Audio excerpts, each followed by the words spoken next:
Greetings, this is Vane and welcome back to Let's Play Mordor Depths of Dejenol. Okay, where I was, playing Oros's party, where he has three warriors of different races that he's hired, basically to protect him as he goes out and tries to get what he needs to recover from a horrible accident while being raised. Anyway,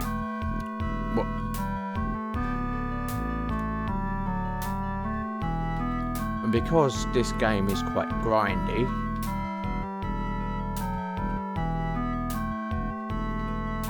and a lot of it is repetitive, but quite stress relieving in a way, because there's not much fault to it once you get used to it, especially on this first level, because I do know this level like the back of my hand. I mean, it sounds stupid. If asked, I could draw this level in my sleep. And I think most people who have actually played this game could probably draw the first level in their sleep. You know, they could probably draw it and talk you through it. Even without the game on, you know. That's how well they'll know this dungeon.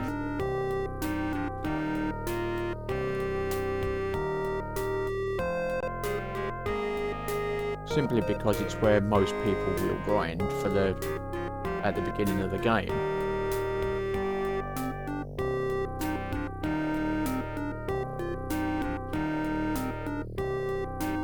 So because of that, it kind of frees up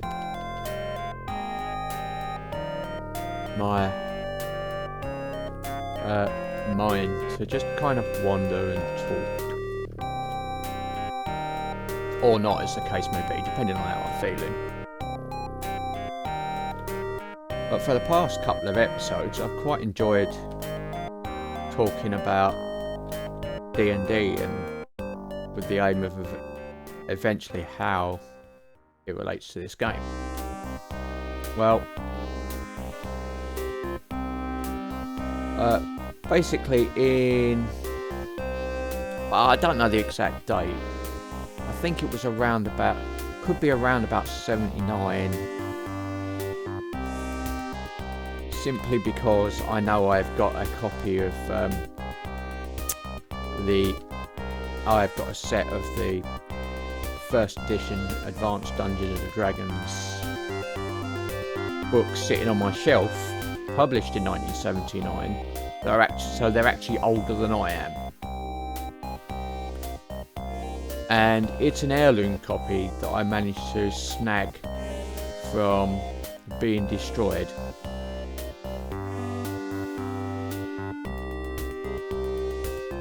So I'm kind of quite proud of that.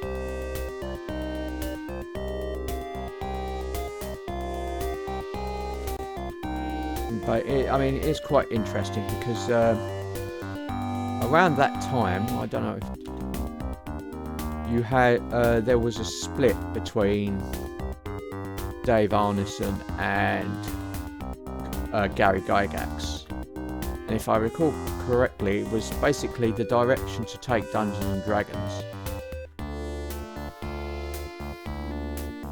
because Dave Arneson basically wanted to refine the game and the system as it was and keep it simple. And Gary Gygax basically wanted a bit more complexity and a bit more depth, from what I gather.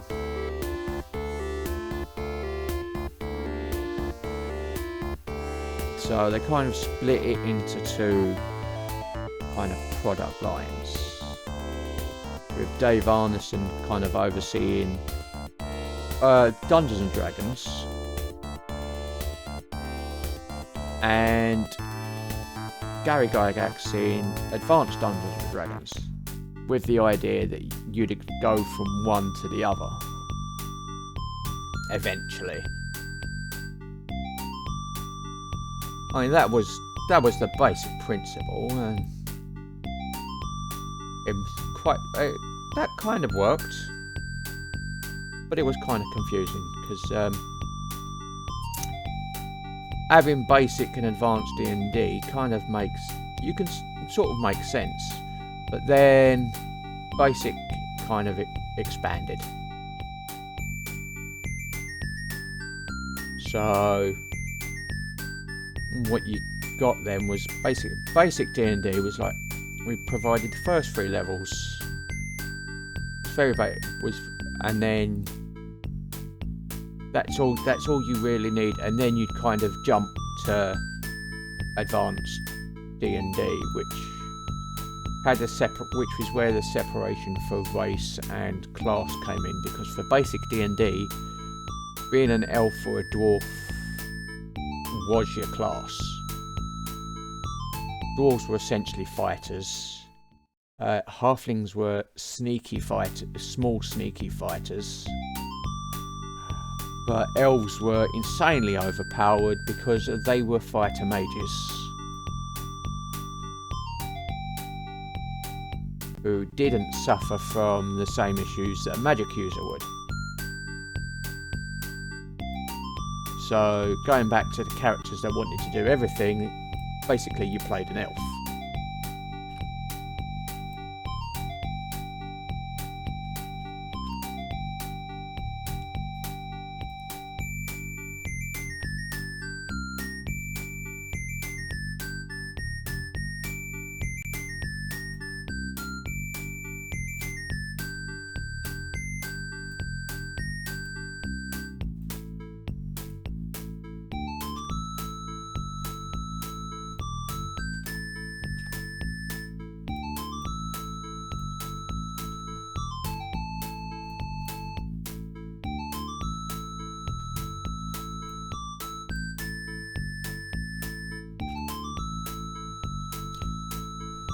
The thing is, somewhere along the way, because the dates get a bit fuzzy, this is, like I said, this is before my time. I mean, I was born in 81.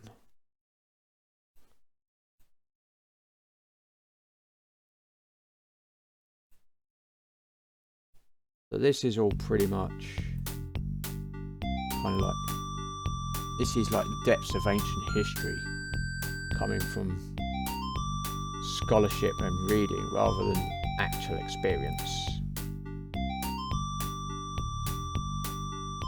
We've got you. You're getting better.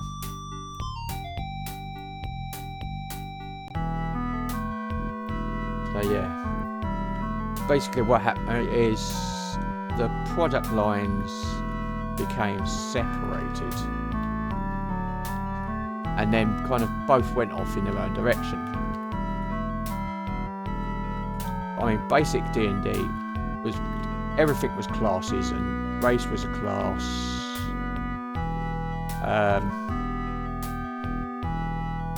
You had, but then it would expand. You would have, after they released expert rules for basic D&D, which covered from levels 3 to level 14 and was basic while building on the basic system, rather than forcing you to go to a D&D. Yeah, and everything was classes, and that would be when demi-humans, that's the elf, dwarf and halfling classes, would actually have kind of level limits to give them some sort of balance, as it were, so it's not like suddenly everyone's playing elves. Which was a bit disappointing because they didn't really balance at a low level, but they just capped higher level play. In addition, you got the D&D setting of the known world, or Mystra as it would later be known. And it was in expert D&D where basically the hex crawl was invented.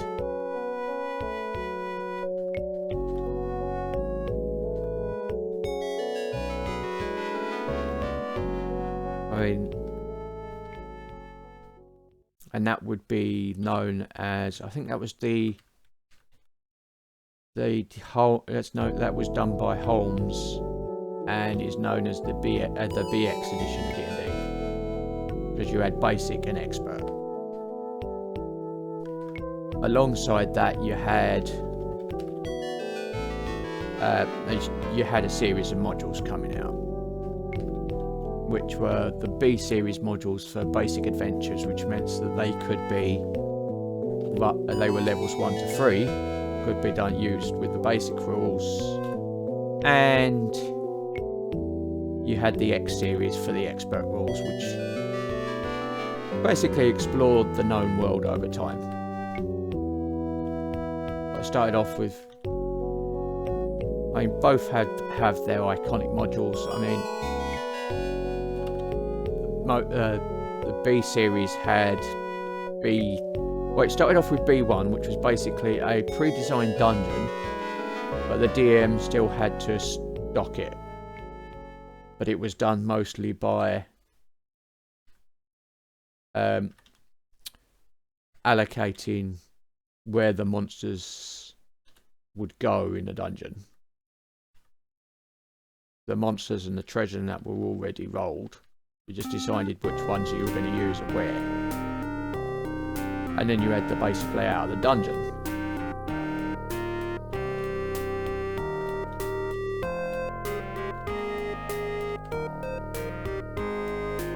And that was named...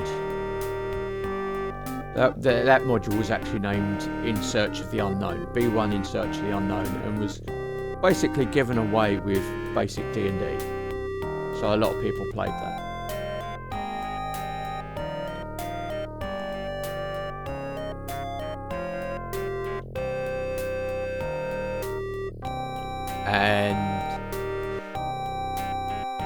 But the iconic one would be later, with B2, which was Keep on the Borderlands, which is famous not so much for the dungeons or the Caves of Chaos, but for the fact that it's the first one that introduced a fully developed town, or fort, as a home base that you could explore. And you'd see a trend of that in various adventures, where it'd be like the town was detailed, where every inhabitant would have a home, and you'd know the content, you'd know how much treasure they had, and it's like, but what are you? I mean, you're saying that you could treat the town as a dungeon, which they were at that point. Because if that's what you wanted to do, that's what you wanted to do, and that would be the reputation for the adventurers being murder hobos.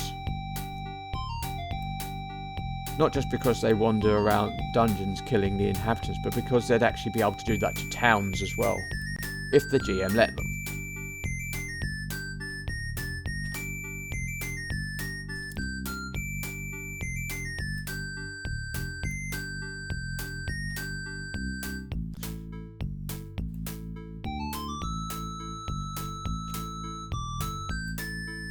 Okay.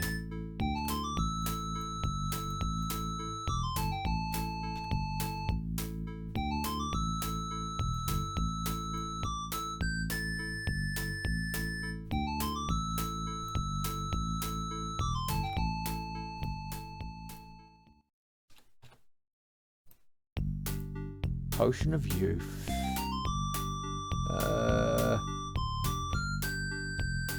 No. But yeah, that's the one.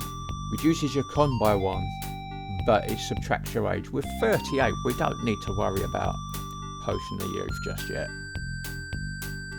I don't think.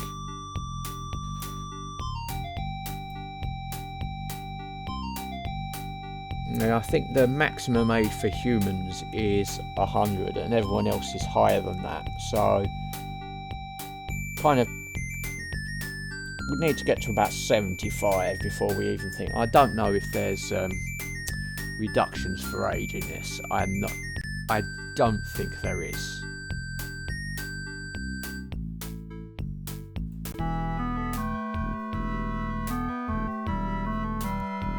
yeah, I mean, for the X series, basically put out the hex crawl and the gnome world,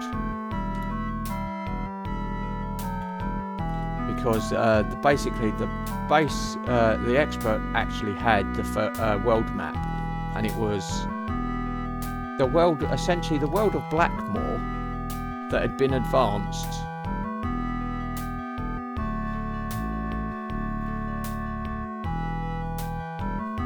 More or less. So it was basically an evolution of Dave Arneson's original campaign world. Basically, Blackmoor was like in the campaign. Blackmoor was kind of, well, kind of blew itself up because of too much magic use, from what I gather, and that's like an ancient event in the gnome world. Not much is known about it.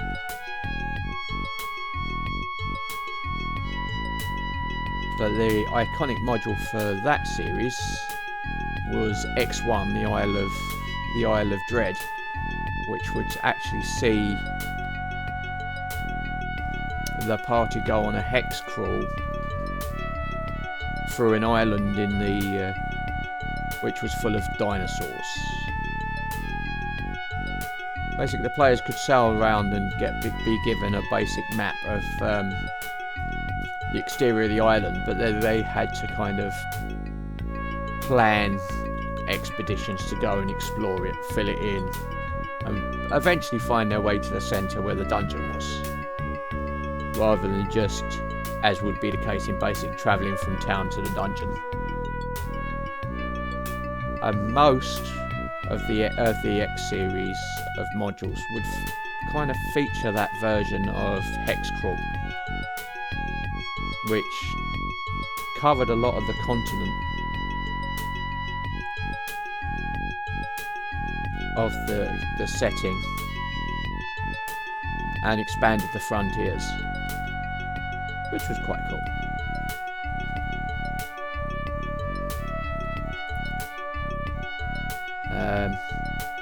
Basic D&D would then see another revision under Frank Mensa. It would basically tidy up and unify the rules, present a new way of teaching the game, which was the whole point of Basic, really, and which were including the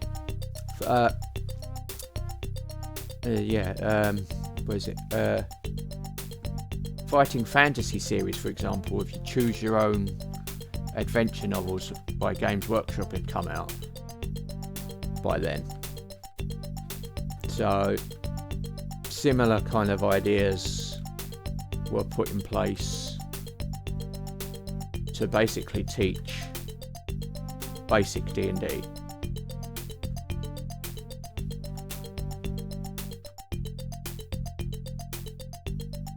And just as Basic was revised, so was Expert.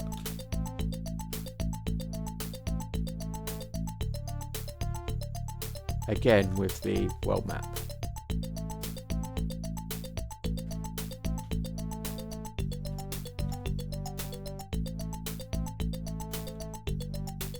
Which introduced the gnome world.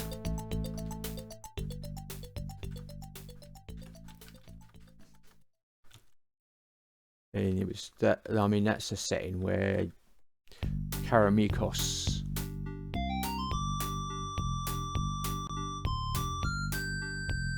so in lore that's kind of, it's pretty famous if you know your lore.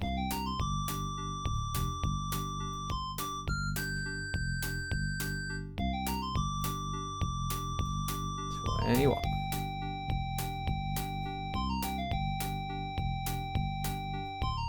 okay.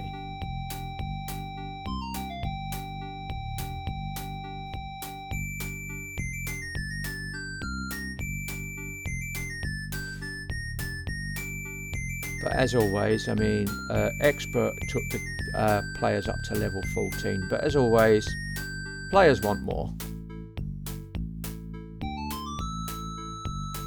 So you ended up with, was it the companion set, which basically took characters from level 15 up to, I think it was level 20? Could be 23, 26, something like that. Basically, it took them up to... And it was mostly about, like, building your own kingdoms at that point. Conquering the wilderness, setting up your own castles, defending your realms. And I like the other bits before it. It had its own series of adventures, the C series for companion.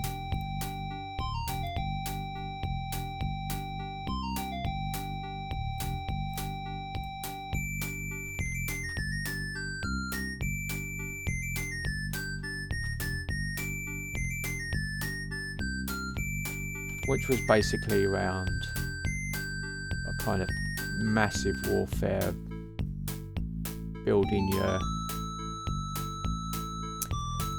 kingdom.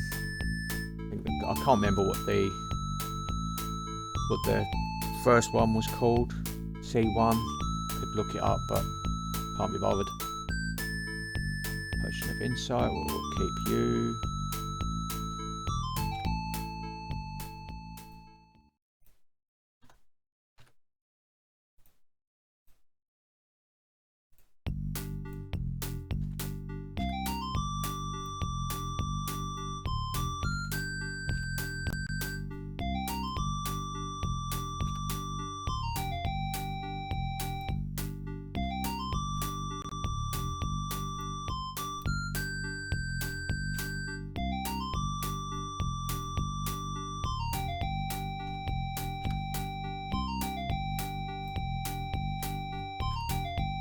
Woof.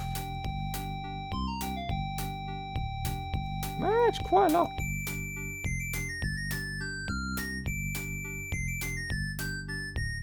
Have a look what we got on our tomes. Is it Tome of Learning, Tome of Agility, or a Tome of Leadership? Have a Tome of Agility.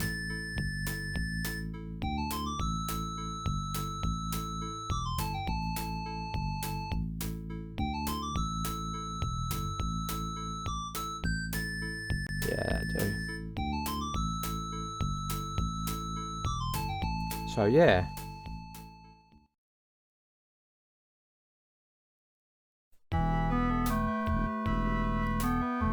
You say you had the companion set.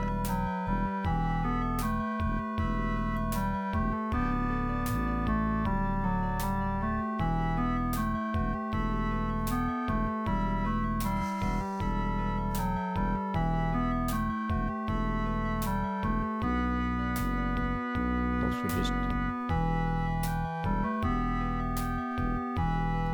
did that, didn't we? Yeah, it should be this one. Yeah. Okay. So you had the companion set, which took out, I think it was around about 26 or something. Not quite sure, can't remember. Followed by the Masters set, which took basic D&D up to level 36. And basically was a revolve around heroes the heroes becoming gods, their paths to immortality, and dealing with the immortals and stuff that had been introduced in the Expert and Companion series. And you'd have the M series of modules, which basically dealt with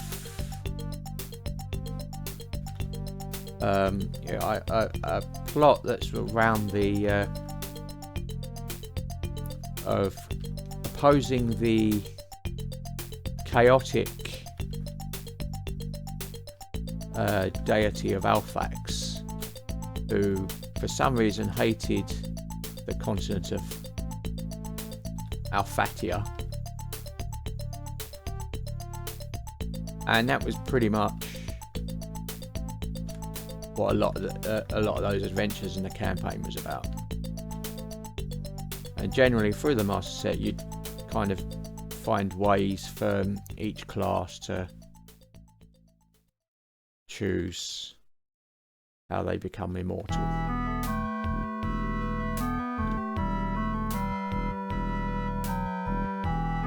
Which would then be followed up by the Immortal set, the final set for basic D&D, which changed the game completely and was completely and utterly weird. There's just no other way to explain. Basically, you've become gods. Everything's different. You're using the power with your own will, and your divinity to basically create your own realms and to explore. And there were a few adventures, but it was quite crazy and confusing, and deviated a lot from D&D, so it wasn't as popular as the rest of the series. But all combined, that edition would become what would be known as the Beckme edition, BECMI, because that's what the sets spell, and that would be basic D&D.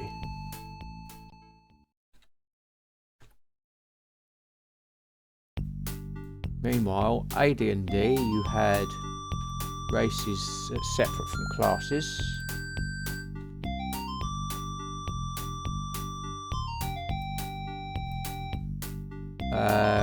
Different, more complex spells,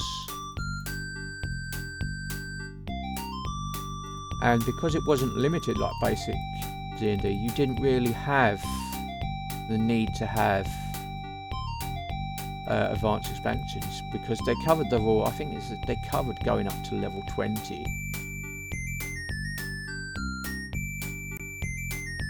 Time of binding.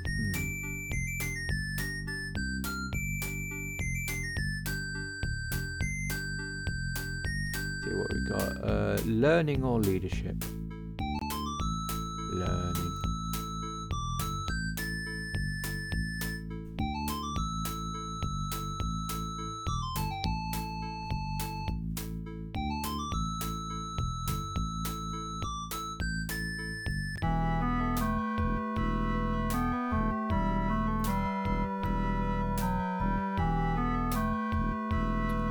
I mean, there was some.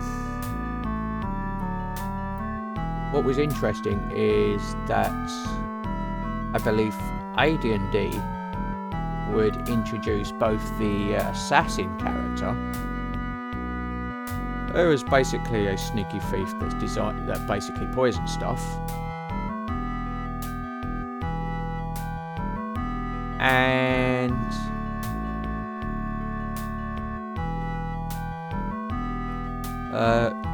it would introduce. I mean, you've got the druid was introduced with D&D. I think that was introduced as the companion alongside the mystic.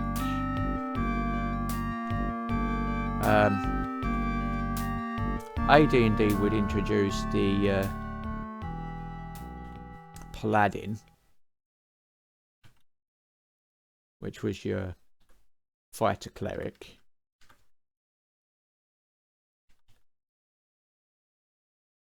And I think that was when they changed clerics to having spellcasting abilities at first level.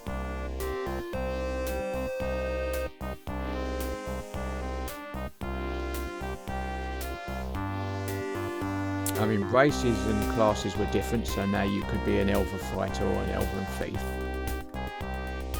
And it had a really complicated way of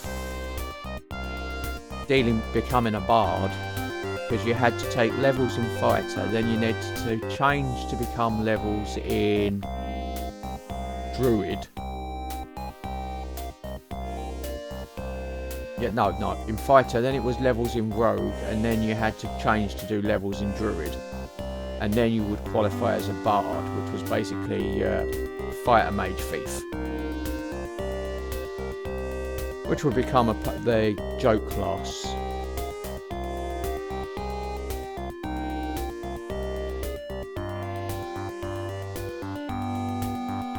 So, I mean, D&D had its own series of modules, and some of them are quite famous. It had like the Temple of Elemental Evil eventually, because originally you had the first one, which was the Tower of Homlet, and then I think it took like 6 years before the rest came out, and it was based on a mega dungeon that Gary Gygax had created. Meanwhile, Greyhawk was being developed as the setting that Gygax dealt with.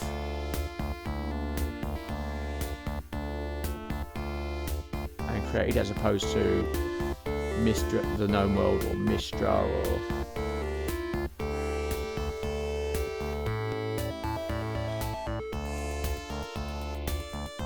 So yeah.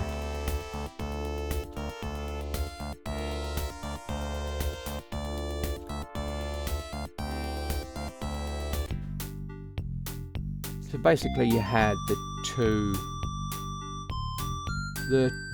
two versions of D&D. You had basic D&D and you had advanced D&D. Basically it was just D&D, so it was D&D and advanced D&D.